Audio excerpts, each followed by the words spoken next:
Kung magpapalit nga po pala kayo ng tubig guys sa inyong mga aquarium, itry nyo pong gawin tong ginagawa ko. Safe po ito. Matagal ko na pong ginagawa yung ganitong pamamaraan ng pagpapalit ng tubig. Dagdagan nyo po muna ng mga 30% na tubig yung ating aquarium. Gamit po yung maliit na hose para hindi po mabigla yung pagsasali ng tubig sa ating aquarium. Magantay lamang po tayo ng mga 30 minutes bago natin po umpisang linisin ang ating aquarium. Gamit din po itong maliit na hose, unti-unti po natin tanggalin yung mga nakatining na pagkain o kaya yung kanilang mga dumi. So habang natatanggal natin yung kanilang mga dumi at kalat dito sa ating mga aquarium, ay syempre unti-unti na ding nababawasan yung tubig. Huwag din nating sasagadin ng paglilinis kasi yung ibang mga pagkain natitira dyan, kinakain pa rin nila yan.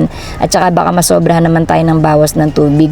Kung ano lamang po yung idinagdag natin kanina na 30% na tubig, ay yun lamang din po yung ating ibabawas para maiwasan natin yung water shock na minsan nagiging dahilan ng kanilang pagkamatay. Sana po may natutunan kayo. Thank you for watching.